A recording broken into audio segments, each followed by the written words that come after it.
राजनीति में हर चीज मैसेज देती है। प्रियंका गांधी भी बैक से मैसेज दे रही हैं। यह बात कांग्रेस की फायर ब्रांड राष्ट्रीय प्रवक्ता सुप्रिया श्रीनेत ने एमपी न्यूज के editor in chief doctor Mahendra Singh से खास चर्चा के दौरान प्रियंका गांधी की बैक पॉलिटिक्स पर कही।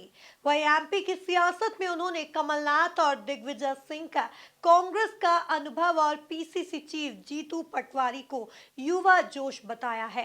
राजनीति में कोई हाशिए पर नहीं होता है। देखिए ये खास रिपोर्ट।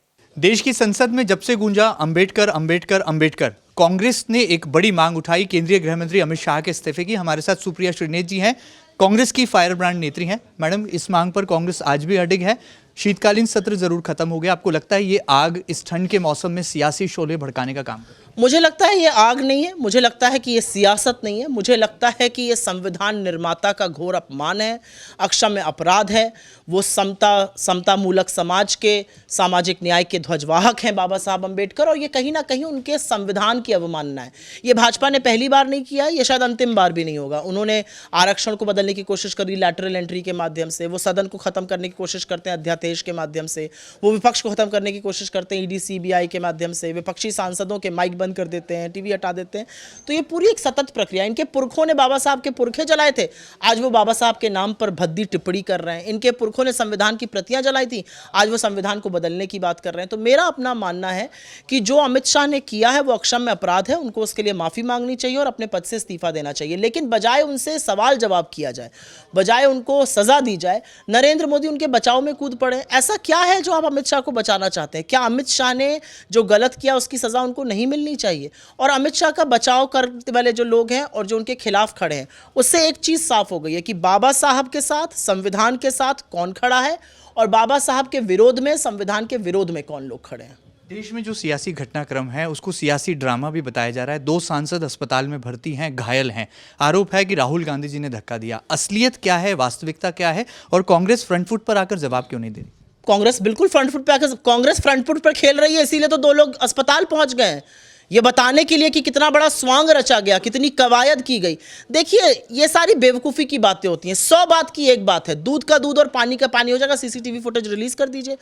देश का जो सदन है उस पर चप्पे चप्पे पर सीसीटीवी कैमरा लगा है। आप चाहकर भी एक दूसरी नहीं ले सकते अगर आपको कैमरा कैप्चर ना करे, परिंदा नहीं फड़क सकता। आप सीसीटीवी कैमरा की फुटेज क्यों नहीं रिलीज करते हैं? इसलिए नहीं करिएगा कि उसमें बीजेपी की गुंडई, उनकी दबंगई, उनका झूठ सामने आ जाएगा। आप अनर्गल आरोप लगाइएगा। राहुल गांधी को जो लोग जानते हैं वो कितनी विनम्रता से लोगों से, खासतौर से बुजुर्गों और महिलाओं से मिलते हैं। और जो साथी सांसद भाजपा के गए, उनका सुबह शाम को 8 बजे एक पट्टी थी, 12 बजे एक हुई, 2 बजे एक हुई, 4 बजे एक हुई, अगले दिन पट्टी चली गई। तो भगवान इतना शीघ्र स्वास्थ्य लाभ पूरी दुनिया को दे। प्रियंका जी का तीसरा बैग कब आ रहा है? हमने देखिए 2 बैग संसद में आए, फिलिस्तीनी उनका मैसेज था, फिर बांग्लादेश हिंदू के लिए उनकी सेंसिटिविटी आई। क्या लगता है कोई मैसेज देने के लिए प्रियंका जी की ये हैंडबैग पॉलिटिक्स क्रम? पॉलिटिक्स में बहुत सारी चीज़ें मैसेज देती हैं। पॉलिटिक्स में आप क्या पहनते हैं, क्या पहन के कहाँ जाते हैं, आप किस राज्य में जा रहे हैं, क्या आप वहाँ का वस्त्र कुछ पहन रहे हैं, क्या आप कहीं जा रहे हैं किसी आदिवासी जिले में तो आप क्या उनका कुछ पहन रहे हैं। बहुत सारी चीज़ें मैसेजिंग होती है। और बिल्कुल बैग एक मैसेज है। पैलेस्टाइन में, फिलिस्तीन में जो छोटे छोटे बच्चों के साथ किया जा रहा है वो अमानवीय है, वो क्रूअल्टी है, वो जेनोसाइड है। और पैलेस्टाइन पे जो प्रियंका जी ने कहा है वही भारत सरकार का भी स्टैंड है, वही नरेंद्र मोदी का भी स्टैंड है। उन्होंने भी कहा है पैलेस्टाइन के साथ हम पुरजोर तरीके से खड़े हैं। उनके ट्वीट्स पढ़ लीजिएगा। पैलेस्टाइन और इजराइल पे जो भारत की सरकार की नीति पहले थी फॉरेन पॉलिसी, वो आज भी वही है। पैलेस्टाइन पर हम $1.8 मिलियन देते थे आर्थिक सहायता में UNRWA को, अब हम $5 मिलियन दे रहे हैं। हमने अक्टूबर नवंबर में वहां पर 30-30 मिलियन टन दवाइयां और सामग्री भेजी है। तो बीजेपी के जो भक्त हैं उनकी अकल तो घुटने में, तो उनको समझ में सारी चीजें नहीं आती हैं। बातें करते हैं बांग्लादेश की। बांग्लादेश में हिंदुओं और ईसाइयों और अल्पसंख्यकों पर 2200 हमले हुए। भारत सरकार क्या कर रही है? भारत सरकार ने तो पाकिस्तान के 2 टुकड़े कर इंदिरा जी ने बांग्लादेश को जन्म दिया था। भारत सरकार कुछ बोल ही नहीं पा रही है बांग्लादेश पे। इतनी बड़ी आपकी आर्थिक अर्थव्यवस्था है बांग्लादेश से।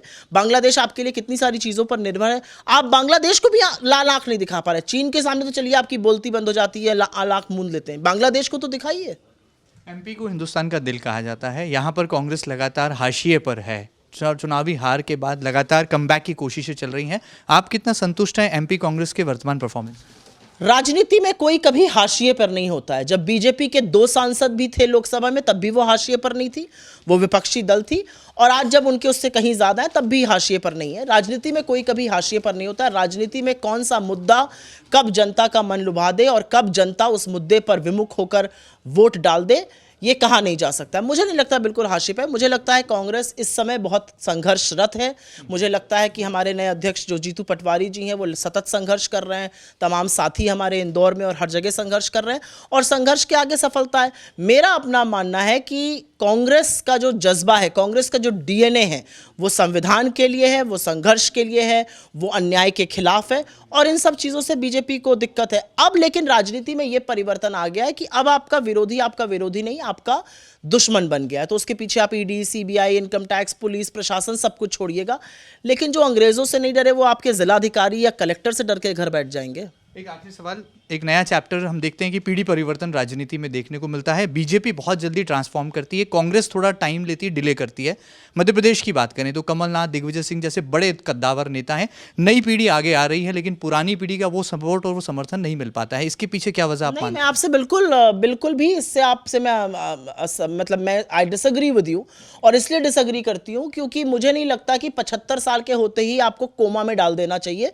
जो काम भाजपा करती है, चाहे वो मुरली मनोहर जोशी हो या लालकृष्ण आडवाणी हो या अरुण शौरी हो या यशवंत सिन्हा हो, उनके तमाम नेता जिनको मार्गदर्शक मंडल में डाल दिया। पता नहीं अगले साल मोदी जी भी 75 के हो रहे हैं, उसमें जाएंगे कि नहीं, ये अपने आप में एक सवाल है। मुझे लगता है राजनीति एक्सपीरियंस और युवा जोश का एक मिश्रण होता है। मुझे लगता है दिग्विजय सिंह जी और कमलनाथ जी की भी एक अहमियत है और उतनी ही जीतू पटवारी जी के जज्बे की भी अहमियत है। मुझे लगता है राजनीति में एक्सपीरियंस और जोश एक साथ चलता है और एक को घर बिठा के दूसरे को बढ़ावा नहीं दिया जा सकता, और मुझे नहीं लगता कि कोई उनका समर्थन नहीं कर रहा या कुछ। राजनीति में पीढ़ी परिवर्तन होता है पर वो सहज रूप से होना चाहिए। वो आपके ऊपर थोपा नहीं जाना चाहिए, पर्ची से मुख्यमंत्री नहीं निकालना चाहिए, वो सहज होना चाहिए, और जब सहज होता है तो ठीक होता है। तो चलिए देख सकते हैं यहाँ पर कांग्रेस लड़ाई लड़ती है और लड़ती रहेगी। कुछ ऐसा शंखनाद है कांग्रेस पार्टी का, और संसद में हुए घटनाक्रम को लेकर बेबाक टिप्पणी रख रही हैं कांग्रेस की फायर ब्रांड नेत्री सुप्रिया श्रीनेत जी। फिलहाल मेरे सहयोगी अरुण यादव के साथ doctor Mahendra Singh, MP news Indore.